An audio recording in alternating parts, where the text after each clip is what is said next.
हम सब ने रामायण में जाना कि भगवान राम के दो पुत्र थे, लव और कुश। तो क्या दोनों पुत्र जुड़वा थे? क्या माता सीता ने दोनों पुत्रों को एक साथ जन्म दिया था? क्या है उनके जन्म की असली कहानी? आइए चलिए जानें। जय सिया राम।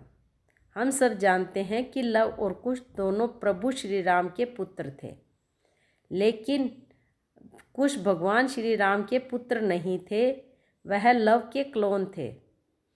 एक समय की बात है जब वनवास के बाद माता सीता राजमहल में रहने लगी और वह गर्भवती हुई, तो उनकी गर्भवती होने की खबर पूरे राज्य में फैल गई कि प्रभु श्री राम पिता बनने वाले हैं।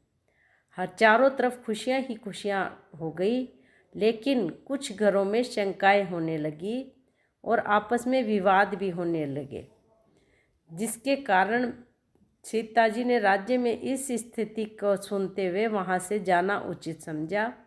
उस जगह को त्यागना जहाँ उनका अपमान हो रहा हो, जहाँ उनकी पवित्रता को लेकर संदेह हो रहा हो, वह उस जगह नहीं रहना चाहती थी और वह वाल्मीकि जी के आश्रम में पहुँच गई।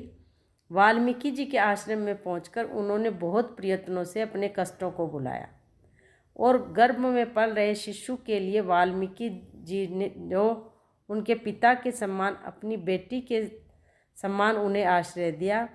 कुछ समय बाद जब लव का जन्म हुआ, सब कुछ ठीक ठाक चल रहा था।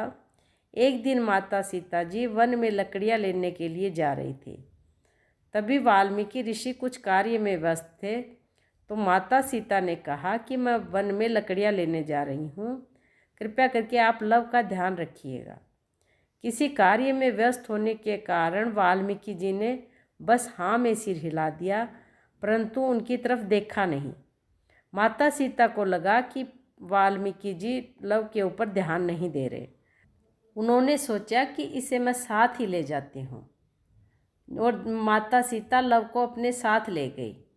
जब माता सीता लव को साथ ले गई, तब महर्षि जी ने उनको नहीं देखा और जब उनका ध्यान टूटा और उन्होंने लव की तरफ ध्यान दिया, तो वहाँ लव को नहीं पाकर वह सोचने लगे कि कहीं ऐसा तो नहीं कि लव जंगल में चला गया हो।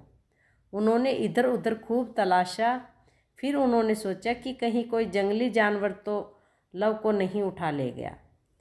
तब उन्होंने वहाँ कुशा नामक की घास पड़ी थी, जिस पर कि लव को बिठाया हुआ था। उन्होंने उस कुशा को उठाया और दूसरा लव मंत्रों के द्वारा तैयार किया गया।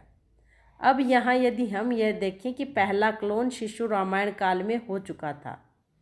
ऋषि ने कुशा पर लव के डीएनए रहे होंगे, उसी से उन्होंने बच्चे का क्लोन निर्मित कर दिया। माता सीता जब लौट कर आई तो देखा कि उनकी गोद में तो पहले से ही लव है। तब ऋषि बोले कि यह बच्चा मुझे जंगल से प्राप्त हुआ है, और माता सीता को कहा कि बच्चे को तुम अपना ही समझकर पालन पोषण करो। दोनों बच्चों को एक समान लालन पोषण होने लगा। यही कुश के जन्म की कहानी है। वैसे कुश एक प्रकार की घास होती है जो पवित्र घास मानी जाती है और पूजा पाठ में इसका इस्तेमाल होता है, और कुश से